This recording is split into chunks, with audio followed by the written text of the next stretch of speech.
Eu quero convidar os irmãos a abrir as suas Bíblias.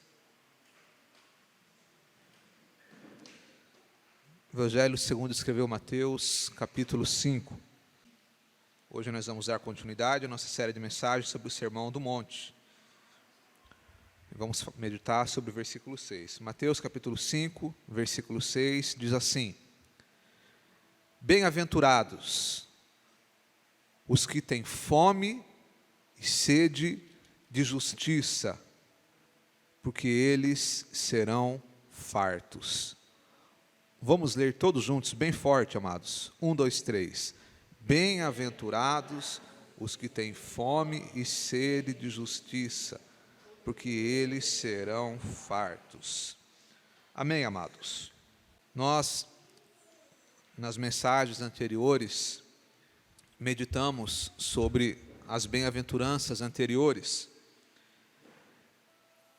E como eu disse para os irmãos, tudo que Jesus falou no Sermão da Montanha foi muito bem pensado, muito bem estruturado, e tudo faz sentido, de maneira que cada bem-aventurança vai acrescentando algo que é fundamental para o caráter do cristão. E no caso de hoje, falar da bem-aventurança acerca daqueles que têm fome e sede de justiça. É interessante que o Senhor Jesus ele usa aqui essa expressão fome e sede. E todos nós sabemos que se tem uma sensação que é desagradável, é você ter fome e ter sede. E eu não estou falando aqui da fome que você fica quando você não toma o café da manhã, ou quando você almoça um pouquinho mais tarde, ou quando você faz um jejum intencional para agradar a Deus, ou um jejum intermitente quando você quer emagrecer. Não é esse tipo de fome. Eu estou falando da fome daquele que não tem o que comer, daquele que não está sem comer ou beber porque ele quer, mas é porque ele não tem outra opção. Nós estamos falando aqui da fome daquele que está há dias sem se alimentar. Eu tenho certeza que a maioria de vocês nunca passou por isso, principalmente os mais jovens. Mas é muito possível que os mais velhos já passaram por isso. De você ficar sem se alimentar, de você não ter o que comer. E quem já passou fome sabe o quanto que passar fome é algo insuportável. É algo desagradável. Para que você tenha uma base de como passar fome é algo muito difícil. Alguns escritores vão dizer que na Segunda Guerra Mundial, quando os judeus estavam nos campos de concentração nazistas, naquela situação degradante, humilhante, miserável, e os escritores vão dizer que o assunto que os judeus mais conversavam nos campos de concentração não era sobre liberdade, não era sobre paz, não era sobre o final da guerra, não era sobre as suas famílias. Não que eles não desejassem isso, óbvio que eles desejavam. Mas o assunto que eles mais falavam naquela situação era sobre comida e bebida. E não é porque eles não queriam a liberdade, porque eles não queriam a paz, porque eles não queriam sair daquela situação. É porque quando um ser humano está com muita fome e com muita sede, ele não pensa em mais nada, a não ser em se alimentar. Quando nós estamos com fome, a comida e a bebida se torna algo essencial, se torna algo primordial, se torna a sua prioridade. E é por isso que o Senhor Jesus vai usar aqui essa expressão tão forte, principalmente porque as pessoas daquela época, que ouviam essa mensagem de Jesus, eles passavam fome. Eu já disse para os irmãos lá na primeira mensagem que os judeus, na época que Jesus veio ao mundo, eles estavam sendo escravizados por Roma. E eles passavam necessidade, porque Roma escravizava o povo. Então aquelas pessoas sabiam o que era fome. E é muito possível que muitas daquelas pessoas que estavam ouvindo Jesus ali no Sermão da Montanha, estavam com fome. E aí o Senhor Jesus vem e fala, bem-aventurado os que têm fome e sede. Talvez logo de cara eles estranham, falam, mas como assim? Eu estou com fome, eu estou com sede, eu estou nessa situação. E aí ele completa, bem-aventurados que têm fome e sede de justiça. O que ele estava falando? A expressão fome e sede aqui quer dizer um desejo intenso. Ter fome e sede é ter um desejo intenso, é ter algo que é prioridade na sua vida. Ele fala, fome e sede de justiça. Por que justiça? Porque Deus é um Deus justo. Deus é a representação perfeita de justiça. A justiça desse mundo, a justiça dessa terra, ela é falha, ela erra, ela não é cumprida, ela é distorcida, mas a justiça de Deus, ela é perfeita. Então, quando Jesus fala, bem-aventurados que têm fome e sede de justiça, Ele está dizendo, bem-aventurado aqueles que têm um desejo intenso de fazer aquilo que é certo, de fazer aquilo que é correto. Melhor dizendo, o desejo intenso de agradar a Deus. Ter fome e sede de justiça é ter um desejo intenso em obedecer à vontade de Deus, em fazer a vontade de Deus, em agradar a Deus. E quando ele diz fome e sede, é porque esse desejo não pode ser algo secundário. Não pode ser algo assim, quando dá eu faço a vontade de Deus, mas quando não dá eu faço a minha, não. Quando nós temos fome e sede de justiça, fazer a vontade de Deus é algo prioritário nas nossas vidas. É a nossa principal prioridade, está no topo de nossa lista, a vontade de Deus deve estar no topo, por isso que ele diz fome e sede, porque é um desejo intenso, isso é fome e sede de justiça. E nesta manhã eu quero falar com os irmãos sobre 3 aspectos dessa justiça: a justiça salvífica, a justiça moral e a justiça social. Esses 3 aspectos da justiça devem fazer parte da nossa vida. A primeira delas, a justiça salvífica. Aqueles que têm fome e sede de justiça, eles têm um desejo intenso de serem justificados por Deus através de Cristo. E essa é a doutrina da justificação pela fé, que é uma doutrina central no cristianismo. É muito difícil alguém dizer que é cristão se não entende como funciona e o que é a justificação pela fé. Eu já falei ela aqui várias vezes, e hoje eu vou falar de novo. Como disse Paulo, não me canso de vos dizer a mesma coisa, porque ela é uma doutrina central. Eu quero ler com os irmãos Romanos capítulo 5, por gentileza, amados.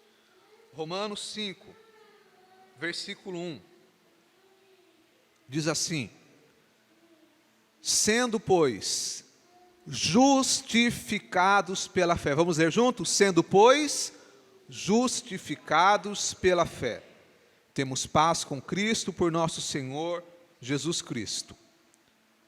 Somente até aí. Justificados pela fé. A primeira coisa, quando você vai evangelizar alguém, nós sempre ouvimos, quando você vai evangelizar alguém, você fala, Jesus te ama. É óbvio, isso é bom, é verdade, e nós temos que falar. Mas quando eu simplesmente falo para alguém, Jesus te ama, eu não estou evangelizando de fato essa pessoa. O evangelismo verdadeiro, evangelizar alguém de verdade, é quando você demonstra para esta pessoa, pelas suas palavras, que nós somos pecadores, que nós estávamos condenados à destruição eterna, ao sofrimento eterno, mas através da nossa fé no sacrifício de Jesus, nós somos salvos. Quando você expressa isso para alguém, aí sim você falou pelo menos o básico do Evangelho. A justificação pela fé. A única forma do homem ser salvo é através da fé em Jesus Cristo. Nós estamos falando sobre justiça. Bem-aventurados que têm fome e sede de justiça. Quando você comete um crime, você é sentenciado. Você paga pelo seu crime. E a Bíblia diz que o salário do pecado é a morte. Nós estávamos condenados à morte eterna, que é a separação definitiva entre o homem e Deus, o sofrimento eterno. Essa era a nossa sentença. É exatamente isso que nós merecemos, porque nós somos pecadores.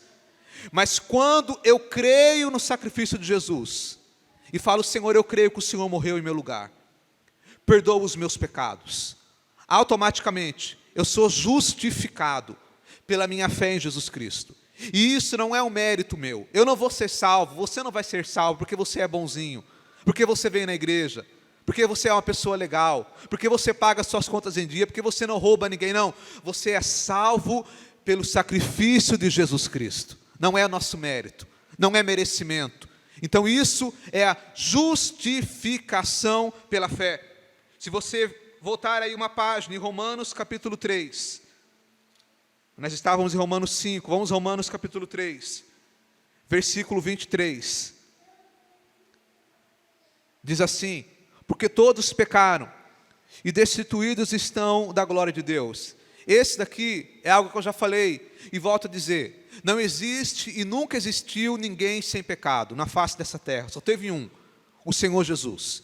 Todos nós, todas as pessoas que já existiram, desde Adão até nós, todos pecaram. É o que a Bíblia está dizendo. Veja, porque todos pecaram. Não tem ninguém que não tem pecado.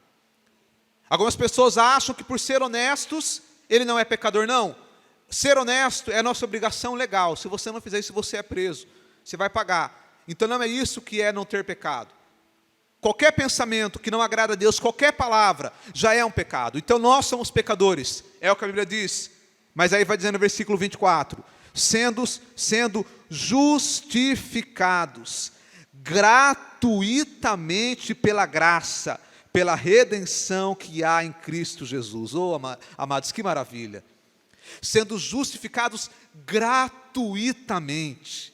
É gratuito, amado. Jesus pagou o preço, Ele pagou o preço.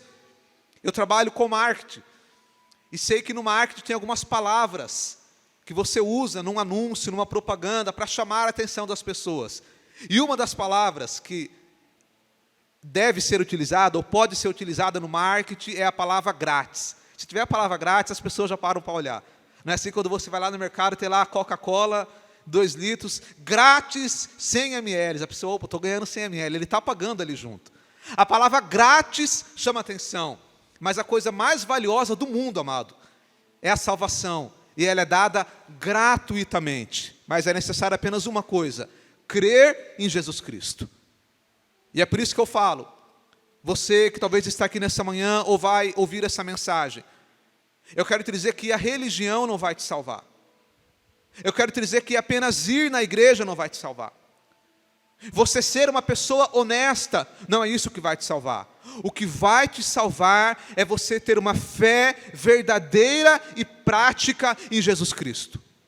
Então, se você está ouvindo essa mensagem, eu quero te dizer: entregue a sua vida para Jesus hoje.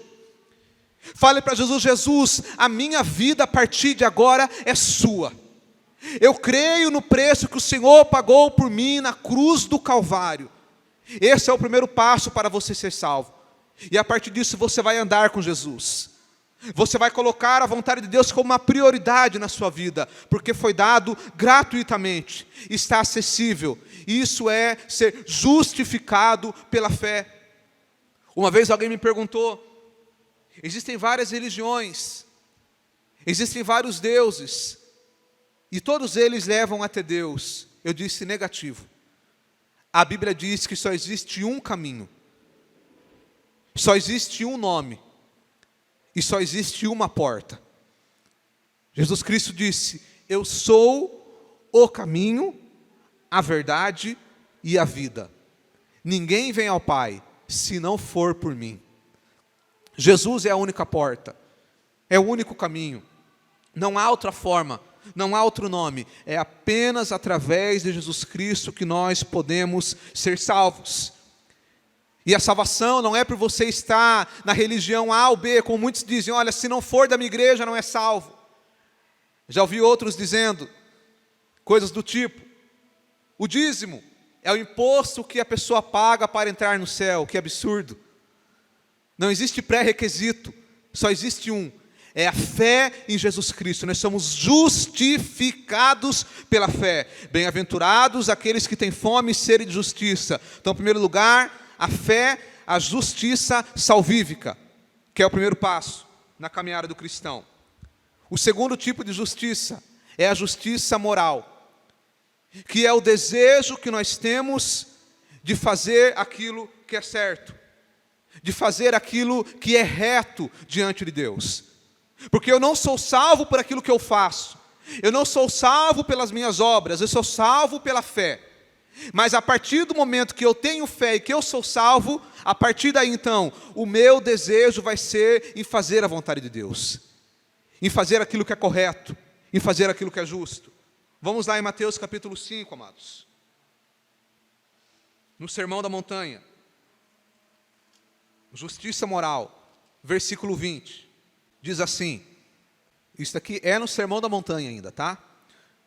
Mateus 5, 20, porque vos digo, que se a vossa justiça, a vossa, não exceder a dos escribas e fariseus, de modo nenhum entrareis no reino dos céus.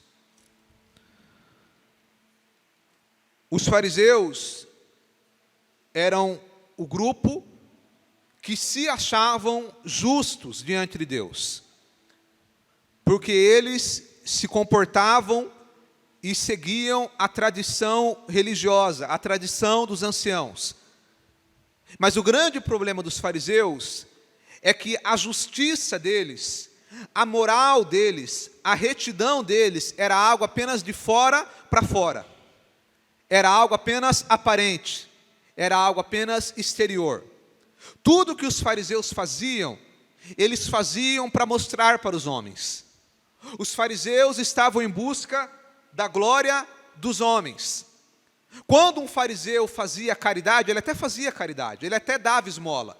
Mas ele não dava esmola porque ele amava o pobre. Ele dava esmola para mostrar para as pessoas. Quando o fariseu ele se vestia com uma determinada vestimenta, ele não se vestia porque ele queria agradar a Deus, mas ele queria ser visto pelos homens. Quando o fariseu orava, ele não orava porque ele queria comunhão com Deus. Ele orava porque ele queria demonstrar que ele tinha comunhão com Deus. Então os fariseus, tudo que eles faziam era externamente. Eles pareciam moralmente corretos, mas eles não eram moralmente corretos. E é por isso que Jesus disse, é isso que Jesus estava querendo dizer. Se a vossa justiça não exceder a dos fariseus e dos escribas, de modo algum entrarei no reino dos céus. Ele estava dizendo que, olha, os fariseus têm uma justiça apenas exterior, de fora para fora. Mas a justiça de vocês tem que ser de dentro para fora. A justiça de vocês não pode ser apenas externa, mas ela tem que ser uma justiça verdadeiramente de dentro para fora. O cristão não deve apenas parecer que ele é justo, mas ele deve ser justo de verdade. Eu não posso apenas parecer que eu amo o necessitado, eu tenho que amar o necessitado de verdade. Eu não posso apenas parecer santo, mas eu tenho que ser santo de verdade. Meu coração deve estar totalmente entregue a Deus. É por isso que a nossa justiça não pode apenas ser de aparência, mas ela deve ser de verdade. E é por isso que quando a gente fala de moralidade, de fazer aquilo que é certo, ser santo, amado, a verdadeira santidade, ela não aparece quando as pessoas estão me vendo. A verdadeira santidade, ela aparece quando ninguém mais está me vendo. A verdadeira santidade é aquela que aparece quando apenas Deus e eu estamos sozinhos. É aí que aparece aquilo que verdadeiramente está dentro do nosso coração. E a grande reflexão nessa manhã é, será que nós estamos tendo essa fome e essa sede de justiça, justiça moral, de verdadeiramente ter uma vida agradável diante de Deus? Quando a gente fala de oração, os fariseus oravam, mas eles oravam porque eles queriam demonstrar para os homens. É por isso, irmãos, que eu não tenho preocupação de chegar aqui antes do culto e ficar orando aqui para demonstrar para os irmãos que eu oro. Eu chego no culto, oro, depois eu vou falar com os irmãos, conversar, porque a minha vida de oração não é para mostrar para vocês. Eu tenho que ter a vida de oração durante a semana. E Deus e eu lá no meu quarto. Enquanto os fariseus, quando iam orar, eles iam na praça pública e oravam em voz alta. Lembra do fariseu lá no templo, que levantava a voz: ó Senhor, eu te dou graças, porque eu não sou como esse pecador, eu dou dízimo de tudo, eu faço o que é correto. E o pecador, coitado, nem levantava a cabeça e dizia: tem misericórdia de mim, sou pecador. Então não adianta apenas eu orar para as pessoas verem, mas Jesus disse: mas quando você for orar, entra no teu quarto, fecha a porta, e o teu Deus que te vê em oculto te recompensará. Porque você está orando, você está fazendo aquilo que é justo, aquilo que é correto, na hora que ninguém mais está vendo. Isso é justiça moral. O fariseu, quando ele ia contribuir, ele até contribuía. Ele dava dízimo, ele ofertava, mas ele dava para mostrar para os homens. Então a mesma coisa nossa, quando eu vou contribuir, quando eu vou abençoar a obra de Deus, eu não tenho que fazer para mostrar. Eu tenho que fazer porque é uma demonstração da minha generosidade diante de Deus. Os irmãos perceberam que nós não trabalhamos aqui com envelope, com o nome de ninguém? É proposital. Eu não quero saber o nome de quem dá ou quem não dá. Se você for dar alguma coisa, não é eu que vou ver, é Deus que vai ver, e é Deus que vai te recompensar. Quantas vezes que eu já vi situações onde vai dar dízimo, chama as pessoas para virem à frente, ou fala o nome de quem dizima. Isso gera dois grandes problemas. O primeiro problema é que isso estimula as pessoas a fazerem as coisas para ser visto pelos homens. E o segundo problema é que constrange aquele que não oferta, aquele que não contribui. Então, se nós vamos contribuir, se nós vamos ser generosos, independente se é para ajudar a obra, ou se é para ajudar o necessitado, nós temos que fazer isso diante de Deus. Ninguém mais precisa ver, porque é Deus que vai te recompensar. Tudo que nós vamos fazer de correto, eu não tenho que fazer para demonstrar, mas eu tenho que fazer para agradar a Deus. Isso é justiça moral. Ser justo moralmente não é apenas parecer justo, mas é ser justo do coração, de verdade. Eu amar fazer aquilo que é correto. Essa deve ser a nossa busca. E o terceiro aspecto da justiça é a justiça social, que se trata do inconformismo que eu devo ter, que o cristão deve ter, acerca da corrupção e da injustiça desse mundo. Bem-aventurados os que têm fome e sede de justiça. Justiça social. O cristão, aquele que tem fome e sede de justiça, ele não pode se conformar com a corrupção. Ele não pode se conformar com aquilo que é injusto. Eu quero ler com os irmãos 1 Coríntios capítulo 13, versículo 6. Está falando aqui sobre o amor. 1 Coríntios 13, versículo 6 diz assim: não folga com a injustiça, mas folga com a verdade. Eu vou colocar aqui a palavra amor antes, porque é isso que ele está falando. Então seria assim: o amor não folga com a injustiça, mas folga com a verdade. A palavra aqui, a expressão não folga, ele quer dizer não tem prazer. O verdadeiro servo de Deus, a serva de Deus, ele não tem prazer na injustiça. Ele não se alegra com a injustiça. Ele não vê graça na injustiça. Ele se alegra com a verdade. Ele se alegra com aquilo que é correto. Em outro lugar vai dizer também, Provérbios 11, versículo 1 diz: balança enganosa é a abominação para o Senhor, mas o peso justo é o seu prazer. Balança enganosa é a abominação para o Senhor.